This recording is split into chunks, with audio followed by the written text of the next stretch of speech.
Bismillahirrahmanirrahim. Assalamualaikum warahmatullahi wabarakatuh. Alhamdulillah, wassalatu wassalamu ala rasulillah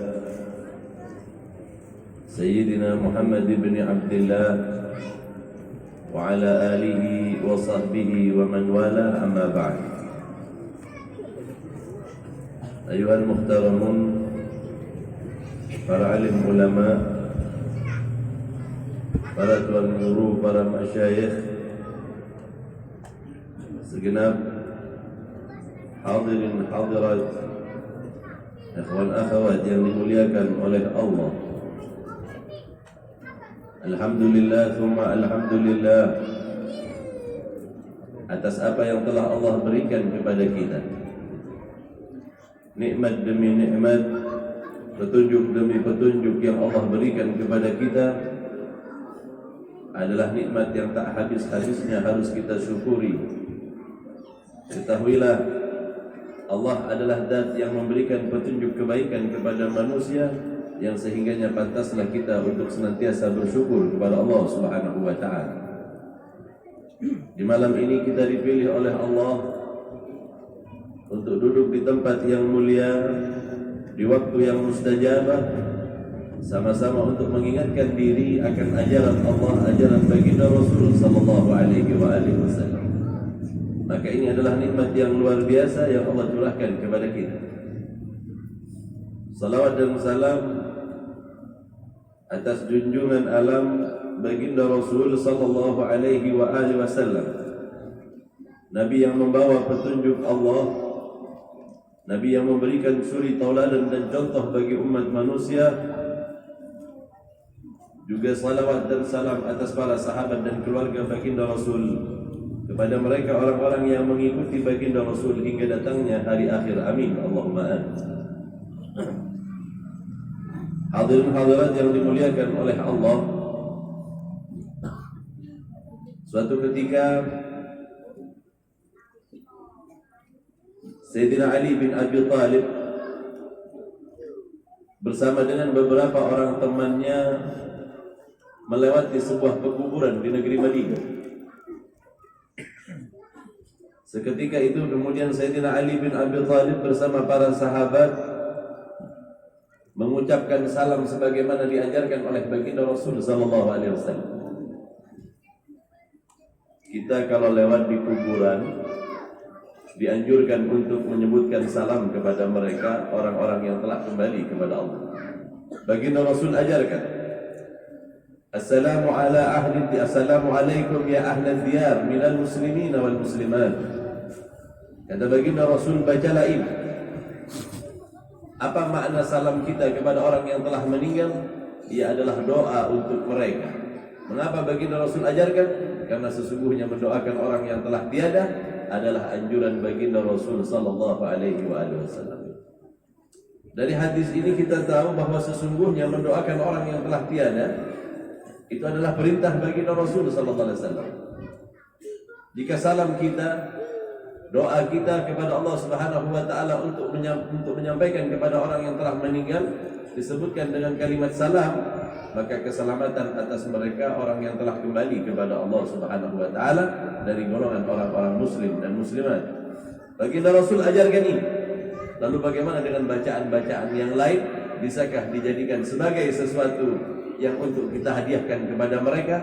Semuanya berdasarkan dalil Al-Quran dan hadis yang diajarkan oleh baginda Rasul sallallahu alaihi wasallam.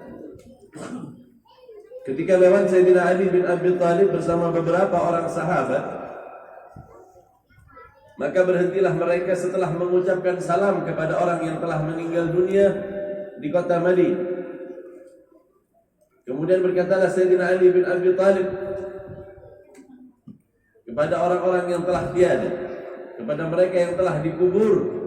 Sayyidina Ali seolah-olah berbicara dengan mereka. Nukhbirukum am antum tukhbiruna. Kami yang akan memberikan kabar kepada kalian. Nukhbirukum, Kami yang akan memberikan kabar tentang perkara dunia, atau kalian yang akan memberikan kabar kepada kami tentang akhirat? Ketika bertanya demikian Sayyidina Ali bin Abi Thalib tentulah tidak akan mendapatkan jawaban, karena lagi ngomong sama orang yang sudah mati. Kalau dijawab, kita yang lari lah. Nukhbirukum am antum tukhbiruna? Kami yang akan memberikan kabar atau kalian yang akan memberikan kabar kepada kami? Kami akan memberikan kabar kepada kalian tentang apa-apa yang telah kalian tinggalkan, atau kalian akan bercerita tentang apa yang kalian dapatkan di dalam barzah? Maka karena tak ada jawaban dan memang tidak akan pernah mendapatkan jawaban, maka Sayyidina Ali bin Abi Thalib berkata, Amal manazil adalah rumah-rumah kalian, rumah yang kalian bangun di muka bumi, rumah yang kalian tempati di muka bumi ini, faqad sukinat, sudah dihuni oleh orang lain. Rumah kita membangunnya, sepeninggal kita tiba-tiba rumah yang kita bangun ditempati oleh orang lain. Kira-kira kalau mendengar kabar seperti ini orang barzah bagaimana? Habiskan waktu, habiskan uang, habiskan modal sebanyak-banyaknya membangun rumah bagaikan istana, membangun rumah yang mewah dan megah. Ketika ia kembali kepada Allah, ia mendapatkan kabar bahwa rumah yang dibangunnya telah dihuni oleh orang lain. Kira-kira enak nggak kabar yang seperti ini? Nggak enak di telinga, iya. Rupanya rumah yang kita bangun, rumah yang kita dirikan dengan mewahnya, dengan megahnya, bertingkat ataupun bagaimanapun juga indahnya, suatu ketika akan menjadi milik orang lain. Itu yang diberikan kabar oleh Sayyidina Ali bin Abi Thalib, bahwa rumah yang megah tidak akan pernah selamanya engkau tempati. Ketika engkau kembali kepada Allah, 1 kali 2 meter tempat kita cukup sudah. Nggak ada kuburan yang mewah, nggak ada kuburan yang dibuat bertingkat-tingkat, nggak ada sampai sekarang. Sama seorang raja kah iya, atau seorang pejabat kah iya, atau seorang biasa, fakir miskin biasa, ia akan menempati tak lebih dari 1 kali 2 meter saja. Kalau begitu, buat apa kita bangun rumah secara megah? Nggak ada gunanya.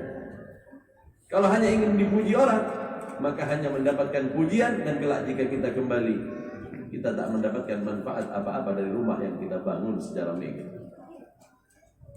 Kemudian Sayyidina Ali juga berkata, Amal amwal, sedangkan harta yang engkau kumpulkan, harta yang engkau mencarinya, harta yang engkau simpan, harta yang engkau tabungkan, faqad qusimat, sudah dibagi di antara ahli waris. Bahkan di antara mereka, satu dengan yang lainnya tak lagi akur, bertengkar.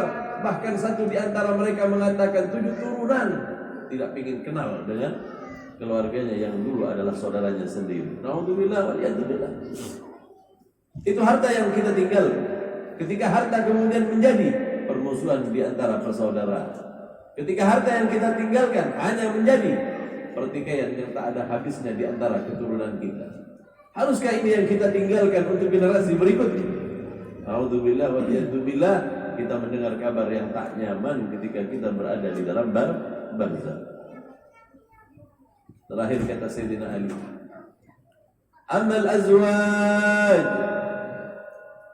istri-istrimu yang dulu engkau sayang, yang dulu engkau kasihi, yang dulu engkau puja, faqad nukihat, telah dinikahi orang lain. Mendengar kabar ini, Pak, betul-betul membuat hati kita sakit. Begitu kita meninggal, habis masa indah, udah jalan sama orang lain. Itu yang kita cintai, itu yang kita sayang, itu yang dulu kita puja-puja, itu yang dulu senantiasa kita banggakan ke timur ke barat, bisa jadi milik orang, Pak. Jangan waktu kita mati, kadang di masa hidup perceraian juga kadang terjadi. Kemarin baru boncengan sama kita, setelah masa iddahnya lewat di depan mata kita dengan laki-laki lain. La ilaha illallah.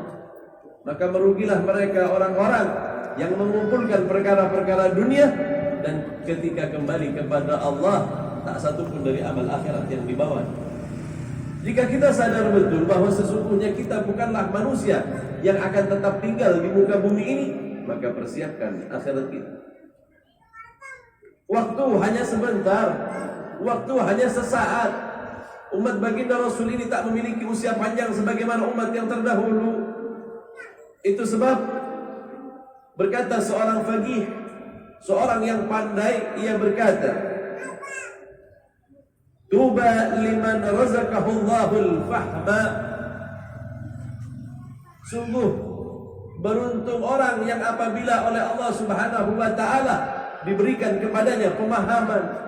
Pemahaman ini sesuatu yang mahal harganya.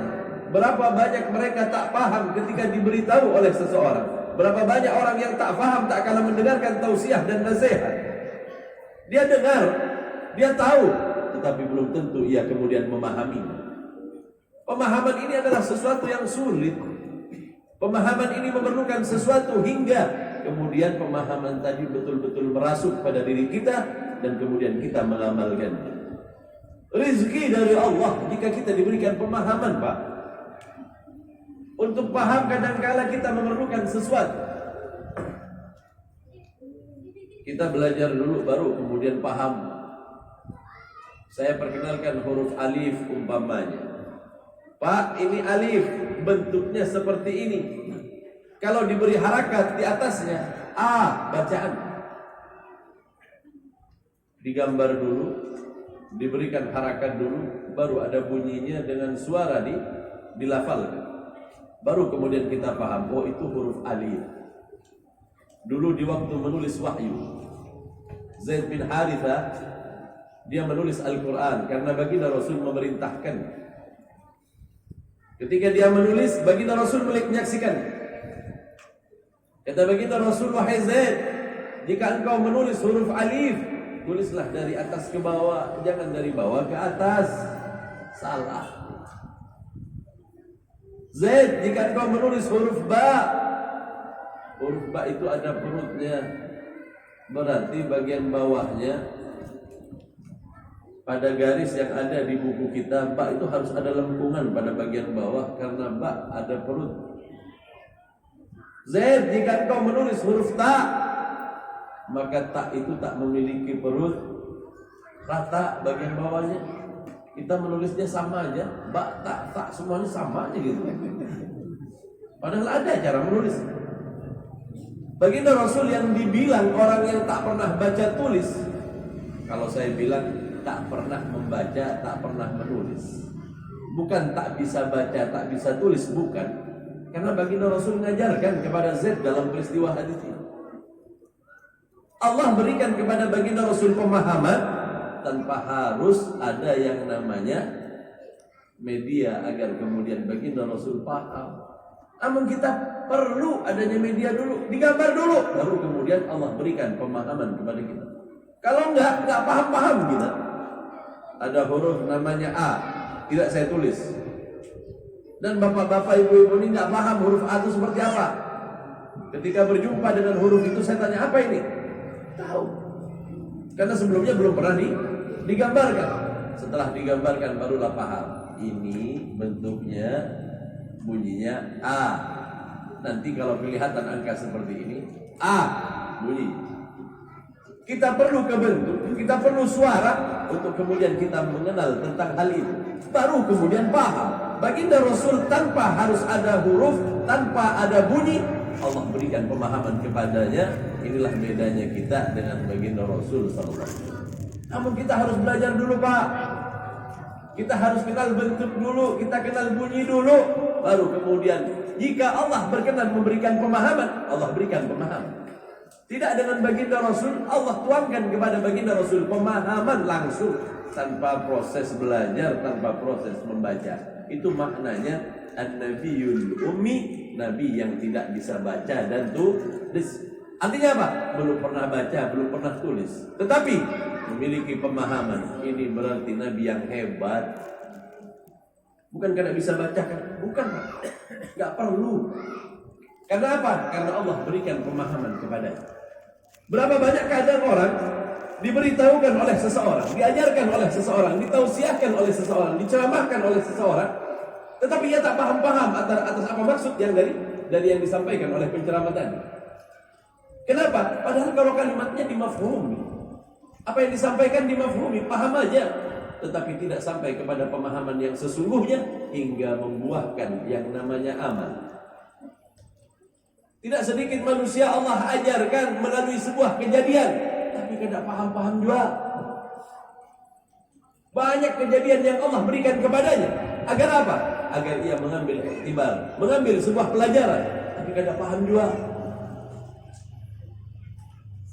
Jika begitu, pemahaman adalah sesuatu hal yang mahal, yang datangnya dari Allah. Karena jika seseorang paham, kemudian Allah berikan kepadanya kemudahan untuk mengamalkan, itulah tadi orang-orang mukmin yang memang Allah berikan petunjuk kepadanya. Pak, mati silih berganti kita dengar. Mati silih berganti kita dengar. Di pengumuman masjid-masjid, Inna lillahi wa inna ilaihi rajiun. Kita dengar dari rumah, Inna lillahi wa inna ilaihi rajiun. Mendengar kita, tapi belum pernah menjadi sebuah pemahaman kepada kita. Seandainya paham tentang kematian, maka taulah kita tak akan pernah meninggalkan ibadah sesaat pun kepada Allah Subhanahu wa taala. Kalau yang mati keluarga kita, baru kita agak takut. Baru agak takut kalau orang dekat yang meninggal. Namun orang lain yang meninggal, slow, Pak. Apa kata baginda Rasul? Aqrab qarib yang qadir. Sesuatu yang dekat yang kita tunggu. Apa itu ya Rasulullah? Al-maut yang pasti datang kepada setiap orang. Kira-kira sadar enggak kita bahwa kita bakal mati? Sadar, paham, tetapi tidak diberikan oleh Allah Subhanahu wa taala hidayah untuk mempersiapkan segala sesuatu menyambut kedatangan. Kemarin saya ini berangkat dari Surabaya, Pak. Sehari setelah jatuhnya Sriwijaya. Lah, sudah beli tiket, dengar Sriwijaya jatuh, agak ragu mau berangkat. Takut juga, cuaca buruk katanya. Pikir berangkat nggak nih? Saya bilang takut juga. Saya beranikan diri. Sudahlah, berangkat, saya bilang. Pesawatnya besar aja. Tapi saya lihat di kode booking 1 jam 35 menit Surabaya Pangkalanbun. Seingat saya kalau berangkatnya sampai 1 jam setengah. Ini pesawat kecil, ATR nih, baling-baling nih. Begitu sampai di bandara, betul, hujan sudah 2 jam yang lalu mengguyur Surabaya. Ketika saya lihat pesawatnya, betul pesawat kecil. La ilaha illallah. Semakin menjadi ketakutan. Mikir saya, batalkan aja bagus. Ragu untuk melangkah. Karena apa? Takut pada yang namanya mati. Karena apa? Baru dengar ada pesawat. Biasanya orang itu menjadi ketakutan jika terjadi kepada sesuatu yang sama kepada diri. Maksudnya apa, Bib? Baru ada pesawat jatuh, besoknya kita mau naik pesawat. Itu kita punya jantung. Spot jantung, Pak.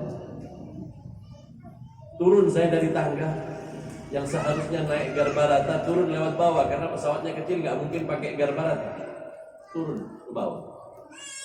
Sampai di bawah karena hujan masih deras, satu persatu biasanya diantar dengan payung. Yang pegang payung itu yang ganti-gantian bawa payung itu bilang, Pak mau kemana? Ke Pangkalanbun. Naik ATR ini, Pak. Dia seolah-olah tak percaya. Cuaca buruk seperti ini, Pak. 6R ini, Pak, anak perusahaan dari Sriwijaya. Namun bapaknya aja jatuh, Pak. Tambah dibuat ketakutan. Pikir-pikir lari saya. Daripada mati jatuh naik pesawat. Tapi kemudian terngiang kembali. Sebenarnya dimanapun kau akan melangkah, jika ketentuan Allah ada, Di sana engkau akan menemui. Pikir-pikir semalam juga nggak ada mimpi isyarat bakal mati. Insya Allah selamat saya. Tawakal kepada Allah. Walaupun ketika naik cuaca buruk di atas pesawat, nggak lupa saya sama Allah. Ingat terus. Kenapa? Hutan, Pak. Manusia baru mencapai hakikat yakinnya kepada Allah dia di saat berada dalam keadaan seperti itu. Dulu ada orang nggak percaya sama Allah, ada orang nggak percaya sama Allah. Datang kepada Sayyidina Ja'far As-Sadiq. Dia bilang, jika benar Allah itu ada, tunjukkan kepadaku agar aku merasakan keberadaannya. Sayyidina Ja'far As-Sadiq bilang, angkat orang ini, lemparkan ke sungai. Dilempar ke sungai. Nggak bisa berenang, Pak. Dia bilang, tolong saya wahai Sayyidina Ja'far, tolong saya Sayyidina Ja'far. Tidak didengarkan oleh Sayyidina Ja'far. Dia bilang, wahai teman-temannya Sayyidina Ja'far, tolong saya betul-betul tidak bisa berenang, bantu saya. Sampai kemudian dia ini tenggelam sedikit-sedikit. Ketika tenggelam sedikit-sedikit itu, dia bilang apa? Ya Allah, ya Allah, ya Allah. Kata Sayyidina Ja'far, tolong. Baru ditolong. Setelah ditolong diangkat, ditanyakan, percayakah ikam Allah itu ada? Gitu, percaya. Kalau udah kejadian begitu baru percaya. Haruskah nunggu sebuah kejadian baru kemudian datang pemahaman dan mau mengamalkannya? Mau digituin dulu baru kemudian mau ngamalin? Tidak. Ketika Allah berikan pemahaman kepada kita, mintalah satu perkara lagi kepada Allah Subhanahu wa taala agar kita mudah untuk mengamalkannya. Mati ini wajib, Pak. Kemana saja kita pergi bakal diikuti dengan yang namanya kematian. Gara-gara tetangganya jatuh di kamar mandi, meninggal gara-gara jatuh di kamar mandi. Tetangganya dengar, saya nggak bakalan masuk kamar mandi. Seumur hidup nggak pernah mandi. Ingat, ketentuan Allah kadang berbeda. Yang jelas mati harus dicapai. Mati adalah sebuah hal yang harus terjadi kepada setiap kita. Bagaimana caranya? Allah yang tahu. Tetapi kematian bukanlah hal yang harus ditakutkan oleh kita. Kata Allah Subhanahu wa taala, barang siapa yang menginginkan untuk berjumpa denganku, aku ingin berjumpa dengannya, kata Allah Subhanahu wa taala. Akan tetapi barang siapa yang berpaling takut untuk berjumpa denganku, aku pun tak ingin berjumpa dengannya. Nauzubillah wal iyadzubillah. Bukan hal yang harus kita takut. Dan ingat, kematian itu datang nggak pandang umur. Ini sudah tua baru mau mati. Enggak, kadang anak-anak juga di musim pandemi, Pak. Kapan aja datangnya kematian mungkin saja kepada kita. Tetapi ketika Allah berikan pemahaman kepada kita, maka sebaik-baiknya kita adalah orang yang mempersiapkan akan datangnya kematian. Nah, apa yang kita lakukan saat ini adalah bagian dari mempersiapkan kematian. Tahukah kita bahwa duduknya sesaat kita di majelis ta'lim, kata baginda Rasul di dalam sebuah riwayat, itu lebih baik afdal min sittina ibadah. Duduknya engkau di dalam sebuah majelis ta'lim, disebut di situ di dalamnya tentang Allah, tentang baginda Rasul, mengingatkan tentang ajaran-ajarannya. Tempat itu adalah tempat yang indah. Duduklah berlama-lama. Karena apa? Sesaatnya duduk di tempat itu sama dengan 60 tahun ibadah lamanya. Tempat mana yang menyajikan hal yang seperti ini? Di tempat mana yang bisa memberikan pahala sampai puluhan tahun seperti ini? Itu sebab jika kita kumpulkan umur kita banyak di majelis ta'lim kah atau banyak di tempat-tempat yang tak pantas. Nauzubillah wal iyadzubillah. Beberapa hari yang lalu saya juga dari Malang. Di Malang saya lewat di sebuah kuburan, ketika ziarah kuburan saya lihat dua orang sama-sama tua umurnya main catur di atas kuburan. Yang satu bersandar di batu nisan yang sebelah bawah, yang lainnya di sebelah atas. Sambil mau melangkahkan caturnya, berpikir 1000 kali seolah-olah takut kalah. Padahal hanya permain. Lama saya lihat sudah tua lagi orang. Pikir-pikir, ya Allah, mudah-mudahan Allah turunkan hidayah kepada siapa saja. Kalau sampai bangun orang kuburan, mau kemana tuh? Bukankah cukup waktunya bermain? Bukankah cukup waktunya untuk menghabiskan dalam kesia-siaan? Lalu mengapa tak kita habiskan dalam ibadah, mempersiapkan diri untuk datangnya kematian? Orang yang paham ini dan orang yang benar-benar tahu akan datangnya kematian dan mempersiapkan, mereka lah orang yang kemudian dikatakan orang yang mendapatkan hidayah dan orang-orang mukmin yang memang Allah peruntukkan untuknya surga yang luasnya seluas langit dan bumi. Ini yang harus kita persiapkan. Gak usah takut sama yang namanya pandemi, Pak. Pandemi mau datang nggak datang, kematian tetap bakal datang. Dulu seorang wali Allah yang ia tahu akan datangnya musim-musim yang demikian. Pernah suatu ketika dia sedang berjalan, dia meninggalkan kota Syam, dia berpapasan dengan penyakit, dengan virus. Kayak orang juga, ini para wali Allah. Ketika berjalan berpapasan dengan virus yang bergerombol, ditanyakan oleh wali Allah ini, hendak kemana kalian ini? Kami diutus oleh Allah untuk masuk ke negeri Syam. Saat itu yang dimaksud adalah negeri Damaskus. Kami akan ke Damaskus. Berapa lama kalian di sana? 2 tahun. 2 tahun ya. Berapa korbannya? 1000 orang yang mati. Wali ini pulang ke kampung halamannya, virus ini mendatangi Damaskus. Banyak orang yang bergelimpangan mati karena virus. Setelah 2 tahun kembali berpapasan dengan wali Allah ini. Bagaimana? Apakah kalian sudah mau meninggalkan negeri itu? Ya, sudah tiba waktunya Allah menyuruh kami untuk meninggalkan negeri ini. Bagaimana dengan korbannya? 50.000 orang katanya. Kenapa berbeda? Kau bilang hanya 1000 orang, lalu mengapa kemudian menjadi 49.000 yang juga ikut-ikutan mati? Yang 1000 itu mati gara-gara kami. Yang 49.000 itu mati karena ketakutan.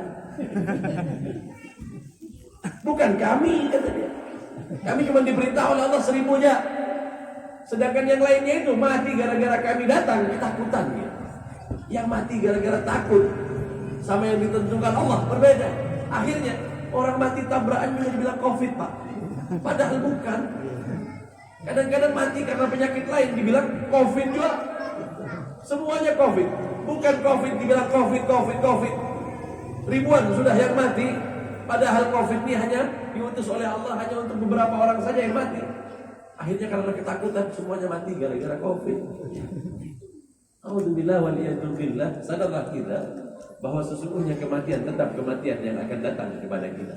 Entah bagaimana cara Allah Subhanahu wa taala, akan tetapi sebaik-baiknya kita adalah orang yang mempersiapkan diri untuk menyambut datangnya kematian agar kita dapat menutupnya dengan husnul khatimah. Amin. Allahumma amin. Kemudian Al-Faqih tadi berkata, beruntunglah orang liman aigadahu min sinnatil ghaflah. Beruntung orang yang kemudian oleh Allah berikan kepadanya kesadaran dan ia meninggalkan segala sesuatu sifat-sifat yang buruk. Ia tinggalkan kealpaan. Kadangkala kita terjun, kita jatuh kepada suatu perkara yang tak ada gunanya. Jika ia tak cepat sadar hingga datangnya kematian, rugilah ia. Menjadi orang yang tak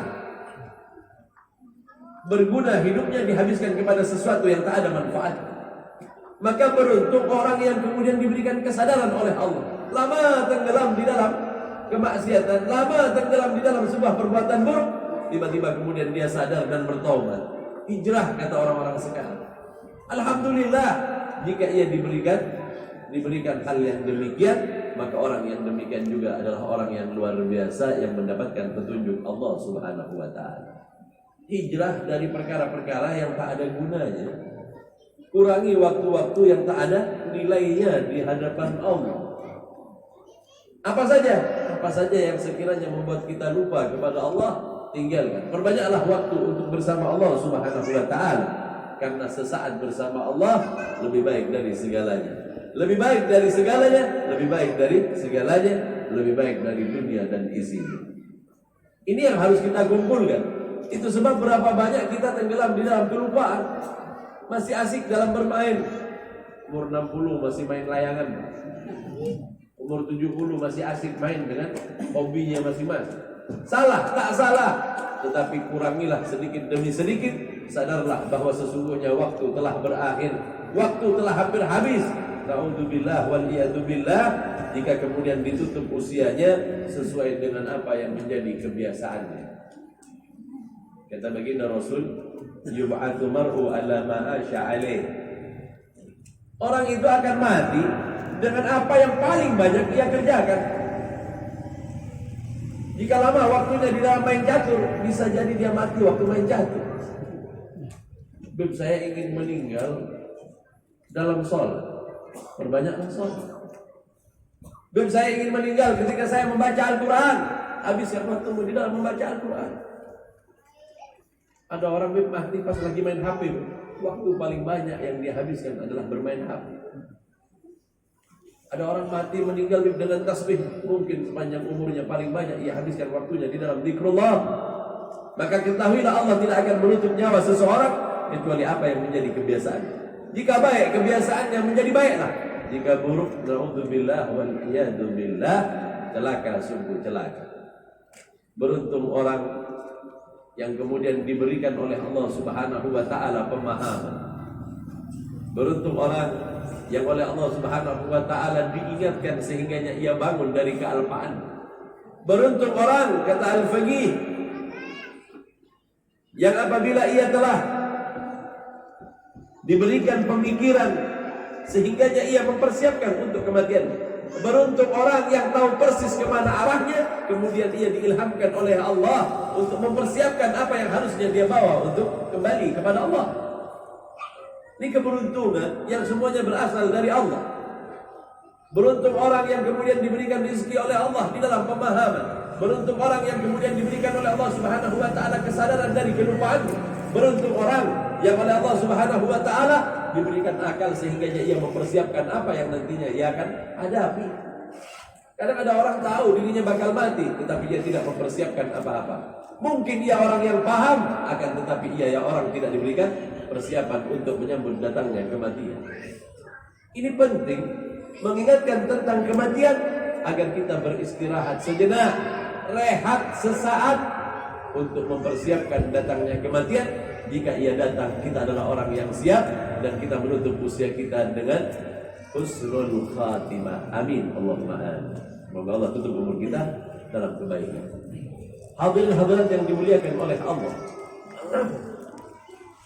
mengingat kematian mengurangi hati kita kecintaan kepada dunia.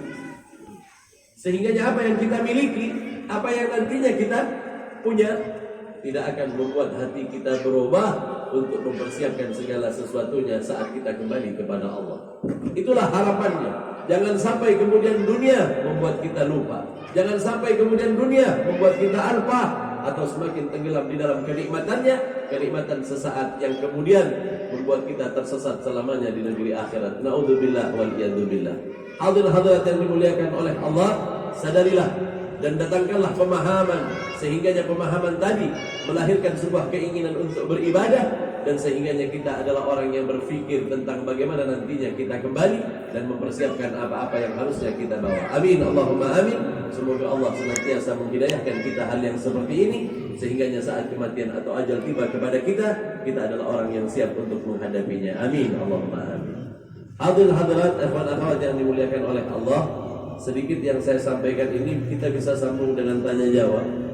Mungkin ada yang hendak dipertanyakan, baik tentang apa yang telah saya sampaikan atau tentang apa saja yang berkenaan dengan hukum yang terjadi di masyarakat kita, atau sebuah hal yang ingin ditanyakan dari sebuah permasalahan-permasalahan yang ada. Ingat, nanyanya masalah ilmu agama. Kalau tentang pasar, Pak, ada yang ahlinya, bukan saya. Lah, tanyakan tentang sesuatu yang berkaitan dengan apa yang tadi saya sampaikan, atau tentang apa-apa yang berkaitan dengan ilmu agama. Semoga Allah Subhanahu wa taala memberikan pemahaman, semoga Allah Subhanahu wa taala mengilhamkan pengamalan, dan semoga Allah Subhanahu wa taala memberikan kepada kita persiapan untuk menghadapi segalanya. Amin. Allahumma amin.